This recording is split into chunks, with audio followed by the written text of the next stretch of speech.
something inside me said, this is your moment, this is why you've come back.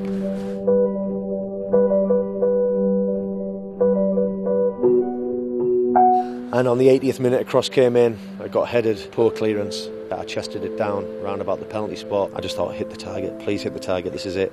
And I struck it so sweetly and it hit the roof of the net.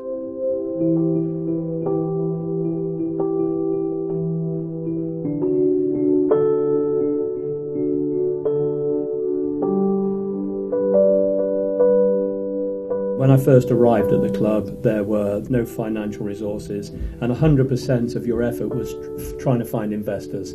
At that stage, there was a choice of liquidation, administration, or trying to continue, and that really created the platform for where we are today. We've encountered a lot of troubles in our history, financial difficulties, all sorts of things that you could have just turned your back on and walked away. When I joined, the old Dean Court had been demolished, and we were all working from huts in the car park. The club had been building up debts. I'm not sure exactly how many, but it was in its millions, and couldn't afford to pay them off. And the receivers come in, and just to see people lose their jobs who'd been here for many years. You know, I'd only been here for 5 or 6 years, but there'd been people working at this football club forever and a day, and to see them people just lose their jobs, and it was horrendous, and there's nothing you could do. The club had to survive, and to do that, people had to go. The most important person in a football club, in my eyes, is the manager. It's a real privilege for me to be chairman of a football club where we have the best young English manager in the game today. Without Eddie's skill and expertise on the pitch, we couldn't expect to have a team capable of playing at this level. Eddie is responsible for where we are today.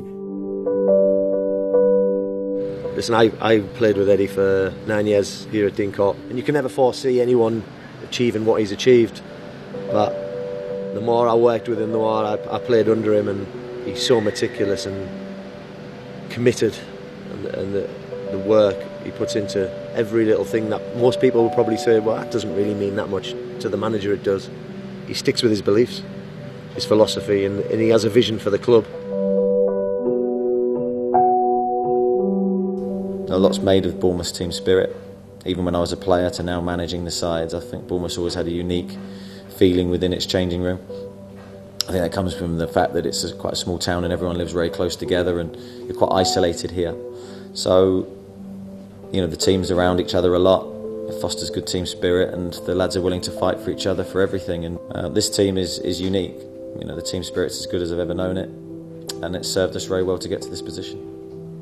The only thing that really remains constant is the loyal supporters, and that they've been there through thick and thin, and through the dark days when there was 4,000 or 5,000 here. Those people are still with us, and that's why I say that the supporters, and everyone says in football, the supporters are the most important people, and those people are now being rewarded by watching some outstanding football at a really good level. It's part of my life. It always has been. It's part of my family's life before me. I don't know where we'd be without it, really. And of course, going back to what we were saying about going out the Football League, we came close. But having come that close, we've come back stronger. And it's so wonderful to see it as it is today. I just wish my dad was here to be able to enjoy it as well, because he'd be so thrilled. We have a saying at Bournemouth, and it's together anything is possible. And I think that's imperative, that from the accounts to the media to the commercial to the car park attendants to the recruitment, the analysts, you know, the staff, it helps that everyone who works for the club loves the club. I think that's paramount, and we're all pulling in the right direction, and that's for one, for the manager, two, for the football club, because we all have a passion and love AFC Bournemouth. Well, I think it epitomises really where we've come from and where we're going to. We've stuck together, we've helped each other, and that's carrying on today. And I think it's just proof, really, that if you do stick together, if you put your mind to it and do your best, anything is possible.